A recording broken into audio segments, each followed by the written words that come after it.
So it's great to be here with you, and I'm excited because I finally feel I have material that I know something about today with our 2-week series, How to Be a Successful Screw-Up. And today's title is Oops, the Art of Making Great Mistakes. And you know, it's been a pandemic year, and a lot of us have been closer to home, but nonetheless, many of us have still found a way to screw up here or there, sometimes more successfully than others. In the category of successful screw-up, I must put a beautiful 8-year-old girl, Sophia Rollins from Elk Grove, California. Like so many of our children, engaged in online learning and perhaps not enjoying it very much, as her story says. And she shared with her mom she couldn't get into class on Zoom. And so her parents looked into it. They talked to the school. They couldn't figure it out. They even talked to Zoom technical support, and they couldn't figure it out. And it only got figured out 3 weeks later when someone overheard young Sophia explaining that if you put your password in wrong 20 times, they'll block you out. So you don't have to go to school. So screw up, yes, but the sign of future brilliance, absolutely. On the less successful category, a young man in the small town in Arizona called Coolidge did something that I'm going to guess some of us have thought about. Initially, they thought he had been kidnapped, and the community was very worried. But then it was discovered that he had faked his own kidnapping in order to not have to go to work. A police department official said he informed us that he had first stuffed the bandana in his mouth. Afterwards, he took off his own belt and bound his hands with his own belt. He laid on the ground and scooted out on the side of the road so somebody could see him and waited. You know, you have to admit you've thought about it, right? No? So there's screw-ups that can happen all the time, and I love something that the great Mel Brooks once said as the 2,000-year-old man. He said, as long as the world is turning and spinning, we're gonna be dizzy and we're gonna make mistakes. So I am here to proclaim that I am an incredible mistake maker. Do you want to say that with me? I am an incredible mistake maker. I am a master screwer-upper. Very good. I have at one point fit my head through the stair banisters and got it stuck there. Dad had to get Crisco to get me out. I've once shown up to work here at Mile High with 2 different kinds of shoes on. I have gotten into a car and been bewildered for 10 minutes on why I couldn't get the key to fit, only to discover it wasn't my car. Those are some of the silly screw-ups, but there are more serious screw-ups, of course. And for me, the greatest mistakes in my life have been mistakes of inaction. Opportunities to say I love you to people who are no longer with me that I missed. Times where in my ministry I put my to-do list in front of the person in front of me. Times where I tried to be right as opposed to just listen and be humble. These are difficult mistakes to make, and they keep getting made when we don't acknowledge them. And so I'm here to share with us today, don't deny your mistakes. Don't be afraid of your mistakes, but embrace your mistakes and recognize that they can be an important part of the creative process. I remember my son, this is several years ago now, he was about to turn 11 years old, and it was time to let us know, me and his mom, what he wanted for his birthday. And we all know there are some kids who change their mind about what they want day to day, right? But then there are those, like our son, who are super clear. He's one of those folks. He's very careful in his decision making. It takes 10 minutes to figure out what candy bar to get from 7-Eleven. So when he says he wants something, he's thought about it. So we say, what do you want for your birthday? And his answer is, I want a MacBook Pro. I want a MacBook Pro. And my first question is, do you know how much that costs? You know, sweetheart, how much does that cost? She looks it up. $2,000. $2,000. First of all, you're 10. And second of all, you can't have that. You can't have a MacBook Pro. We just can't afford it. So you're going to have to ask for something else. And so he's a little sad, and I'm a little sad and stern, trying to hold that sadness back. And it's several days later, and I'm meeting my best friend for lunch. And I can tell I'm hurting about it because I'm sharing about it a lot. Can you believe this kid? Does he think we're made of money? Asking us for a MacBook Pro, and we go on and we have our lunch, and we're walking to the car, and we embrace, and he says, "Hey, hold on a minute." And he opens his trunk, and he pulls out a laptop, and he hands it to me. It's a MacBook Pro.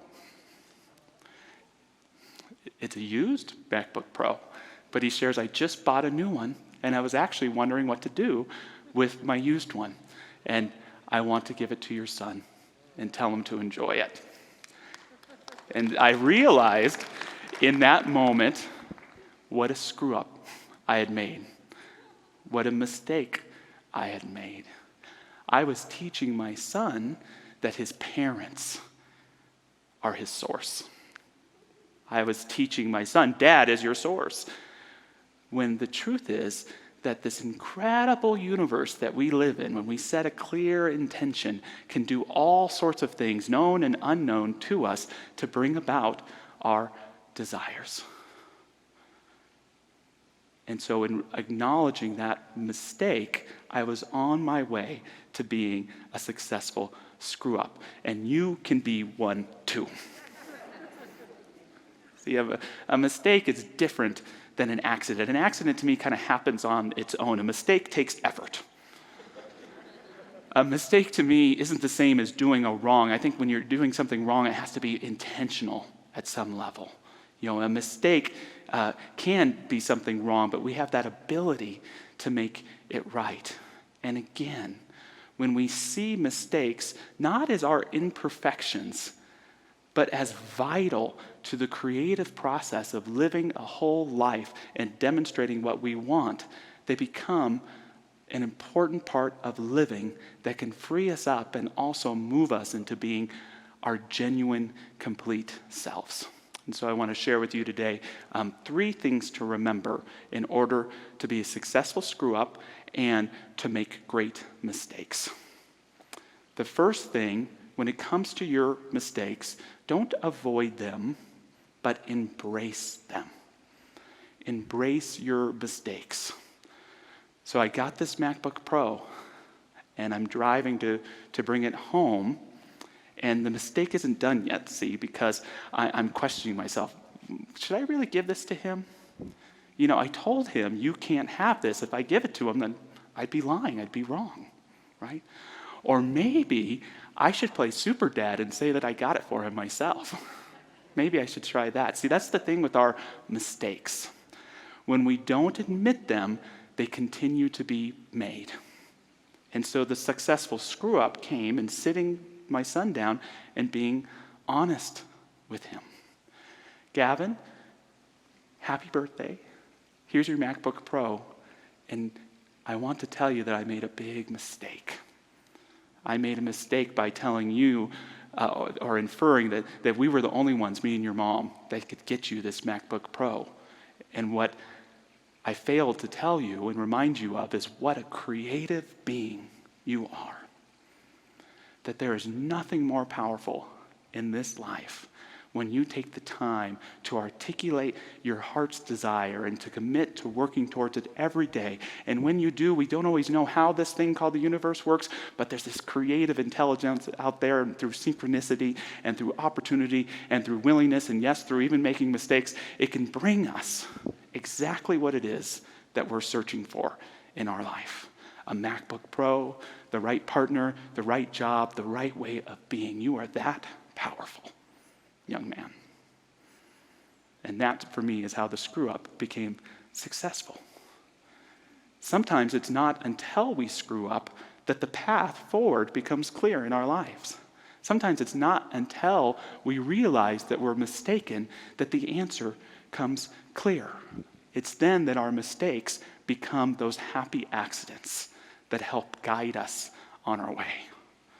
That term, happy accident, most well popularized by the great painter and teacher of painting, Bob Ross. Remember watching him on public television, known for his sweet cadence, his acute wit, and his immense gentleness, inviting you into the world of the canvas by creating a safe environment for you to accept yourself completely and have fun.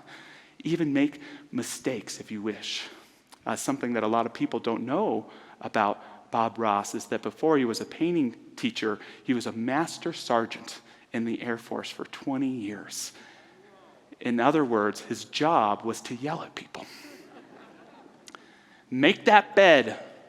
Clean up that floor. Stand up straight. And Ross told himself, if I ever get out of this and I retire, I promise I will never yell at anyone ever again.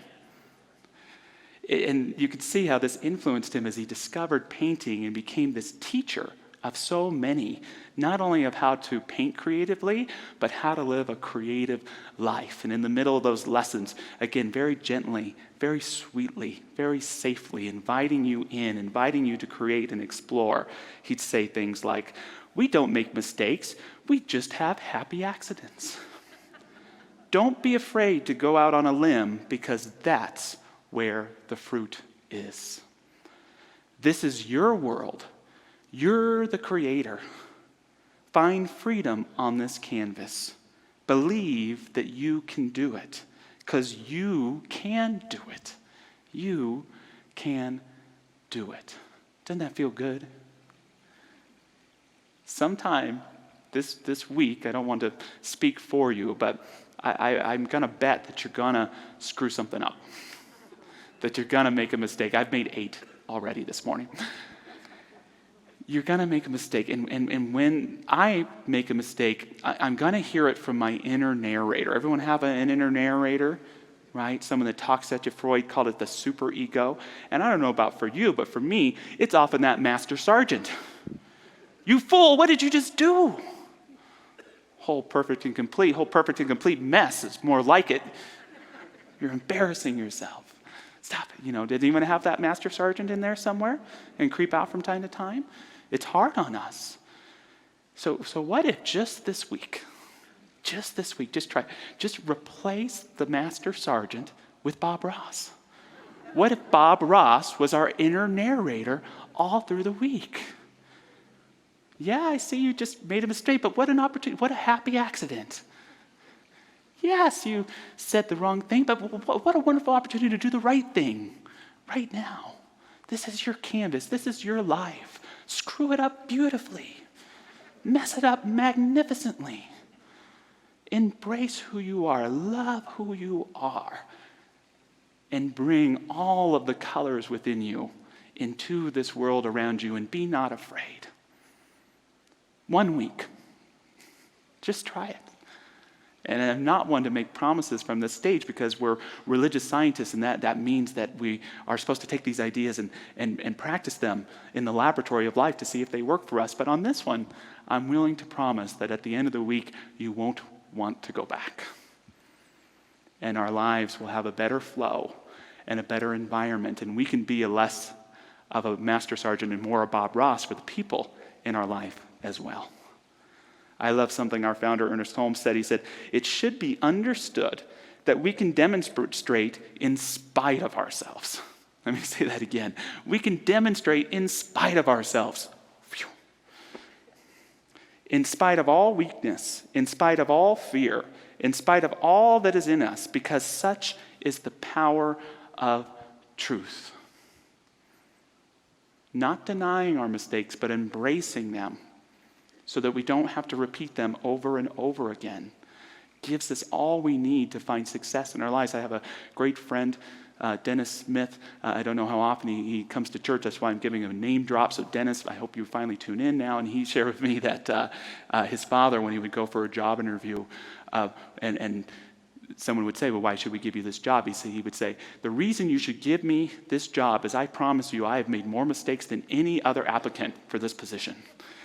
And what he was saying is that he'd made so many mistakes that he was less likely now to repeat them, right? So he was the best prepared to do the job. So don't avoid your mistakes, embrace them. Second, don't be afraid to make mistakes And don't be afraid of your mistakes.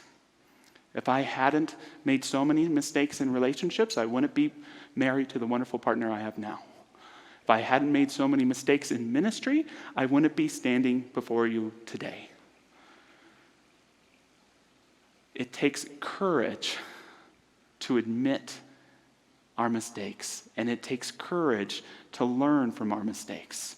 For too long in my life, I've lived in that I meant to do that consciousness. Anyone else have that consciousness? I meant to do that. Starts when I'm a teenager and I fall in front of my crush and start doing push-ups, right? And it's this attitude that perceives ourselves in some way as some perfect person, which is totally boring, and forgets that there's creativity in being mistaken. And if we can admit it, we can grow more humble. And when we carry that into adulthood, it still shows up. Usually it's not the little mistake that's embarrassing, it's the covering up mistake that's really embarrassing. It's not tripping, it's doing the sit-ups or the push-ups that's embarrassing. It's not getting mustard all over my shirt. It's blaming the chef for putting too much condiment on my sandwich, right? It's not making the wrong turn. It's saying, well, I like to go this special way. That kind of thing. And that's what happens. When you don't admit your mistakes, you're bound to repeat them. And the mistake continues to be made until it's acknowledged. Just like you face your fears with courage and often find that they aren't so scary after all because that courage pulls you through them, it's the same with our mistakes. When we're willing to acknowledge them, they become a wisdom that can help us move forward. I love how James Baldwin once put it. He said, if you are not afraid to look back, nothing you are facing can frighten you. These days, instead of asking myself or being in that consciousness of I meant to do that, I like to pause and ask myself, did God mean to do that? Let me explain what I mean by that. Did God mean to do that when I tripped, or I said that offhanded thing, or I made that mistake? Not that there's some being out there that's wanting you to suffer and is getting a kick out of torturing you in some way. It's that idea, did God mean to do that? Because is there a message for me in this mistake that I just made that I'm being called to listen to and to hear? Josh, stop trying to be perfect and start being genuine. Josh, I know you like to live under the illusion that you're right, but maybe be open to changing your mind here. Josh, this person does not want you to answer all their questions. They just want you to listen. Josh, this moment is a precious moment. Pay attention. Be present. Don't let this moment pass you by.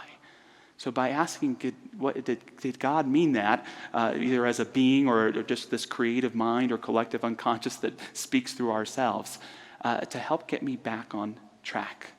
And if I'm too caught up in maintaining a persona of perfection, of a persona of one who should not be questioned, then I'm failing to really discover and bring forth the most genuine parts of who I am to my life. And that's the third point that I want to share today about making great mistakes.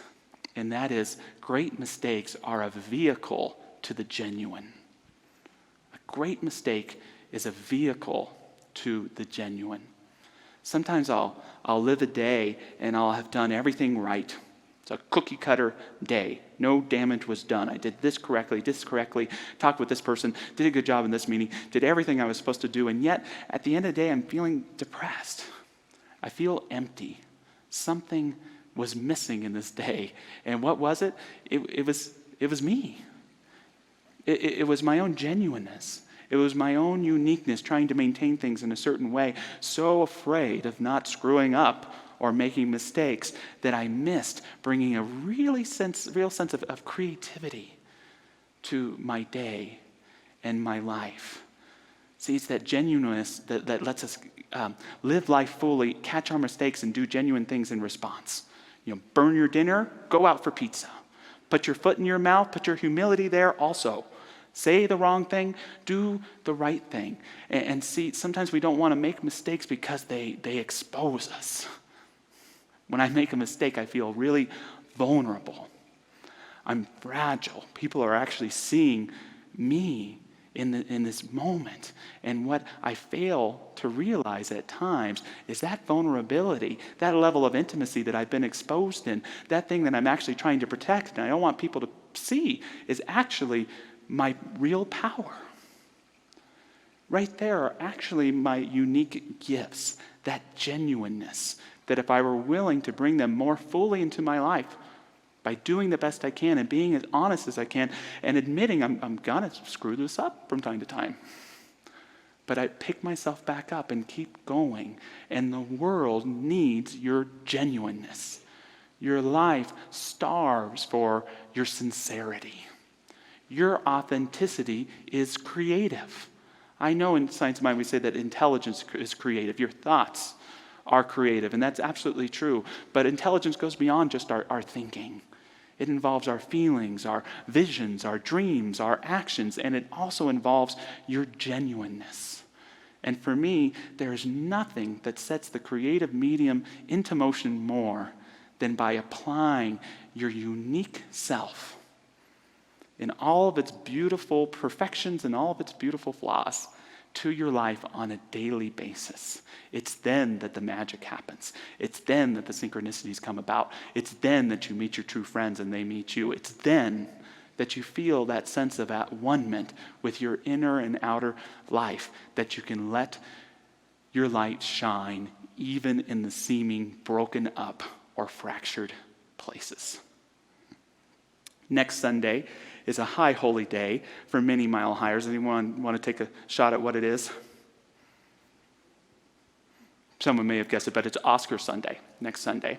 High holy day for many mile highers, and I don't know if we'll have gatherings this year, but I loved last year's Oscars. It was just before all this stuff went down because it had one of my favorite acceptance speeches. It was by a gentleman named Bong Joon-ho, who made the film Parasite that won like almost everything last year. And I loved his acceptance speech because he was so humble in honoring all of his fellow nominees. He even shared that the quote that inspired him to become a film director came from one of his fellow nominees, Martin Scorsese, who would say, "What is most personal is most creative." Isn't that good? What is most personal is most creative. So when you think of that in terms of art, when you really get in touch with your own personal experience, when you really get in touch with what resonates to your own soul and you put it on a canvas, or you put it in a movie, or put it in a poem, or a story, or a song, it has this magical power to resonate universally with people. It's this divine contradiction kind of. That unique thing about you is the thing that is going to cause people to resonate with you most. And I think it's true in everyday life as well. Carl Rogers, the great therapist and teacher, put it this way. He would say, what is most personal is most general, or what is most personal is most universal. And sometimes he'd put it this way. He'd say, you know that part of you that you're most afraid to share with others? You know that part of you that makes you feel most fragile and perhaps vulnerable? You know that secret that you don't want to tell? You know that part of yourself that you keep inhibited? That very thing, if you would choose to share it with others, that very thing that you fear if it was expressed in any way, you would receive judgment and rejection. That very thing is the thing that if you shared it would most resonate with others. What a powerful idea and what a powerful charge if we're willing to know that some mistakes will happen along the way, that when we are willing to be vulnerable, when we're willing to be honest, when we're willing to show up humbly, that it not only is it the right thing to do, but it's creative. It sets the creative process into motion to bring things about in alignment with our mental equivalent, what it is that we're looking for, but even beyond our imagination as well. Our job is not to stay still and try to be perfect people. Our job is, again, to go into the world and to screw it up magnificently. Is to co-create using our mistakes and that divine power within us to be the best people we can be. And you'll win admiration in the process. Carl Rogers speaks to this too, this idea of never staying fixed, but always staying fluid. He says, to accept oneself as a stream of becoming, not a finished product. It means that a person is a fluid process, not a fixed and static entity. Thank God. A flowing river of change, not a block of solid material, a continually changing constellation of potentialities, not a fixed quantity of traits. Nature and evolution is beautiful, but you're missing it if you don't recognize that it's also incredibly messy. And if your life is messy right now, if there are things that you're struggling with, if this seems off and this seems wrong, maybe you're doing exactly what you're supposed to be doing. Maybe sometimes that's the way it's supposed to be a little.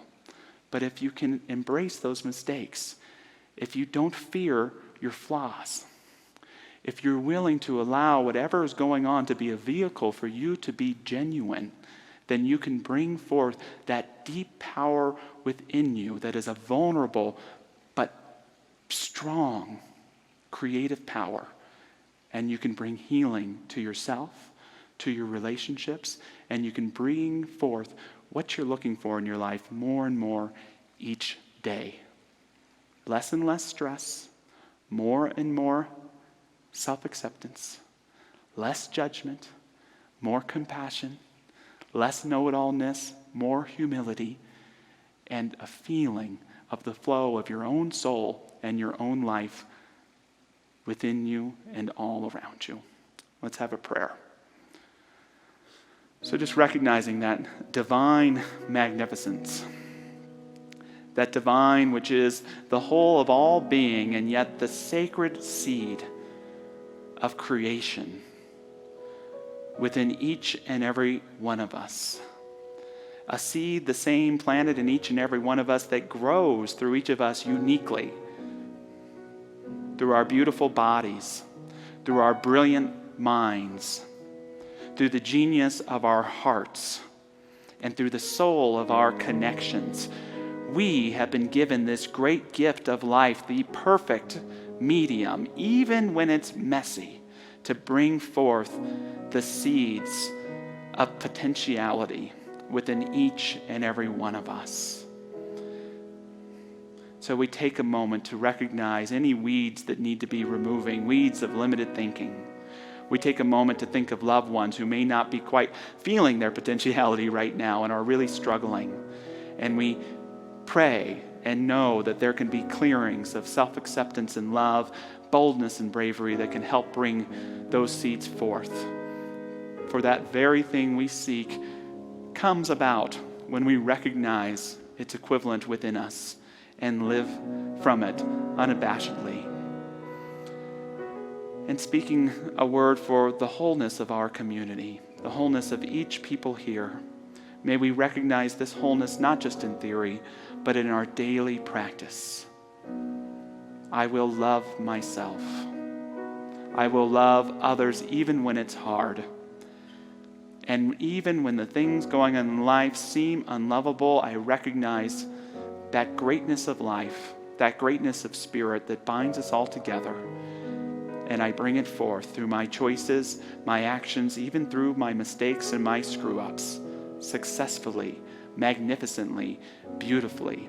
Right here and right now, I declare loving myself, loving this life, loving others with that genuine love which blazes a trail that we can follow with trust and with faith. And so it is.